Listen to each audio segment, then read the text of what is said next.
Bonjour Madame Toroval-Heine. Pourquoi avez-vous décidé d'enseigner l'allemand et le français? Alors, je n'ai pas vraiment décidé, c'est venu un peu par la force des choses. Je voulais faire des études d'anglais à l'origine, et puis pour plein de raisons, j'ai fait des études de lettres modernes. Je suis partie en Allemagne pour mon année de Erasmus, pour la maîtrise, et puis j'y suis restée. Et comme pendant mes études de lettres modernes, j'avais aussi fait des études de français langue étrangère, je suis devenue prof de français langue étrangère en Allemagne. Et ensuite, quand je suis revenue en France pour d'autres raisons également, un inspecteur d'allemand m'a fortement conseillé de passer le CAPES d'allemand. Voilà, donc j'ai réussi le CAPES d'allemand. Brillamment, c'est pas modeste, mais c'est quand même une des rares fiertés de ma vie. Donc je le dis, voilà. Pourquoi avez-vous décidé d'enseigner au LFA de Sarrebruck? Parce que là, j'en avais très envie. Ma fille aînée, qui a 27 ans, beaucoup plus de 27 ans, pas encore 28, a commencé sa 6e ici, et moi qui étais prof de l'autre côté de la frontière, je voyais bien la différence et j'avais très envie de devenir prof au lycée franco-allemand parce que les conditions sont exceptionnelles, que le niveau est très élevé, donc très agréable, et à mon avis c'est un petit peu un paradis pour les profs ici, vraiment. Qu'est-ce que vous aimez au LFA de Sarrebruck? Tout, absolument tout. et tout, absolument tout.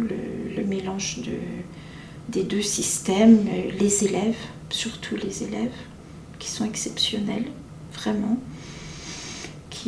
Oui, non, c'est un paradis pour profs, à mon avis. Si tous les profs devraient avoir le droit d'enseigner une fois dans leur vie dans des établissements comme le LFA.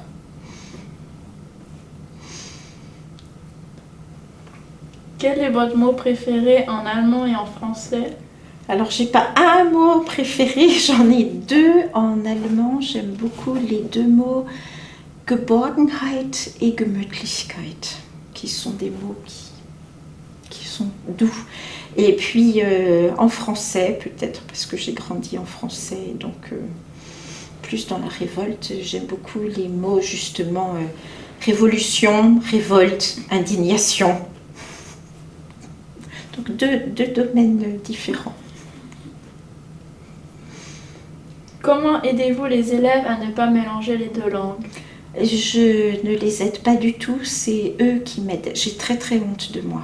Et là, c'est une des raisons pour lesquelles j'admire et j'apprécie infiniment d'enseigner ici, c'est avec des élèves aussi exceptionnels. Moi, personnellement, avec mes enfants, qui sont donc binationaux et bilingues, on mélange les deux langues. C'est une catastrophe à la maison, c'est vraiment une vraie catastrophe. Et là, d'entendre les élèves qui ont tellement d'autodiscipline qu'ils ne mélangent pas les deux langues, ça m'oblige moi aussi à ne pas mélanger les deux langues. Et donc je remarque que depuis que je suis ici, je fais des efforts pour ne plus mélanger les deux langues. Donc je fais rien pour mes élèves, c'est eux qui ont fait pour moi. Quelles activités aimez-vous proposer pour rendre les cours plus vivants? Alors, j'aime beaucoup faire des activités physiques, faire bouger les élèves parce que d'une part, justement, ça rend les cours plus vivants et plus agréables, et d'autre part, ça permet de mieux mémoriser. On apprend mieux quand on bouge. Donc j'ai pas encore du tout eu l'occasion de le faire ici, d'une part parce qu'on n'a pas abordé ces thèmes-là, Et d'autre part, parce qu'il a fallu que je m'adapte au niveau qui est beaucoup plus élevé que tout ce que je m'imaginais. Je savais que le niveau était beaucoup plus élevé qu'en France, mais là, c'est vraiment encore beaucoup plus que ce que j'imaginais. Donc, je ne l'ai pas encore fait, mais le genre d'activité que je propose, c'est pour traiter du locatif ou du directif, savoir si on utilise le datif ou l'accusatif. C'est que je fais un jeu en chaîne où chaque élève va dire où il se trouve et va envoyer un autre élève à un autre endroit, sur la table, sous la table, derrière la chaise, derrière la porte, à côté de l'armoire. Et à chaque fois, ils vont devoir utiliser le locatif et le directif. Va sous la table ou sur la table et je suis sur la table. Et à la fin, ils sortent des cours tous absolument ravis. À chaque fois que j'ai fait ce genre de choses, ils sont aux anges et ils se souviennent pour toujours des points de grammaire que je leur fais mémoriser de cette façon-là. Ça a l'air intéressant en tout cas. Oui. Enfin, ça marche en France. Ici, je ne sais pas s'ils en ont vraiment besoin, les élèves. Préférez-vous enseigner la grammaire ou le vocabulaire?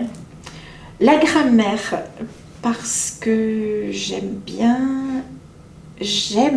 décortiquer et expliquer comment ça fonctionne et j'aime bien voir les yeux des élèves s'éclairer quand ils ont compris, qu'ils disent « Ah, mais c'était facile en fait !» Oui, c'était facile. Donc j'aime bien et je préfère enseigner la grammaire.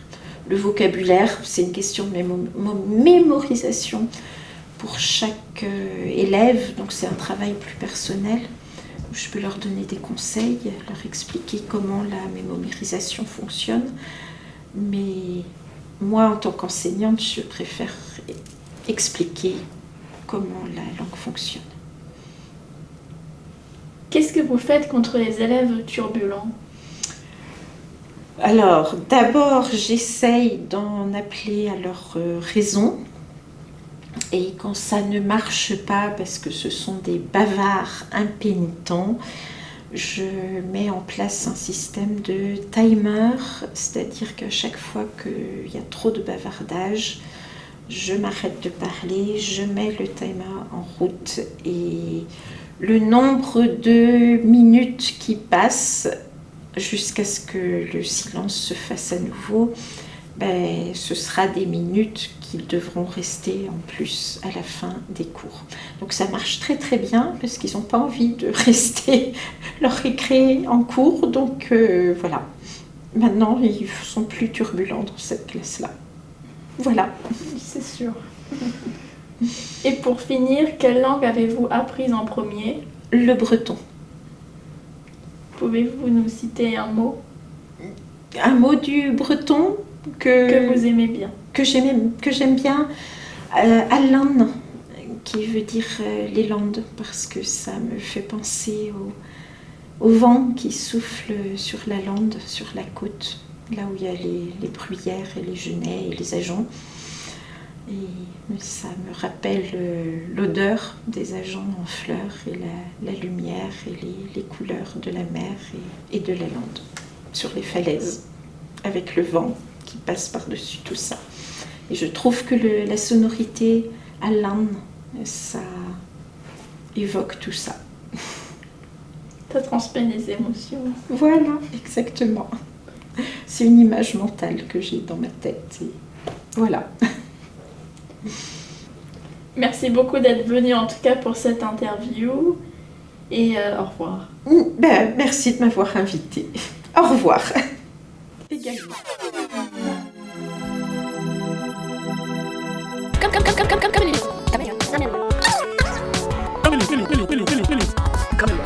Caméléon, le journal en ligne des élèves du lycée franco-allemand de Saarbrück. Chamäleon, das Schülermagazin des Deutsch-Französischen Gymnasiums Saarbrücken. Chamäleon, the online student magazine by the Deutsch-Französisches Gymnasium Saarbrücken.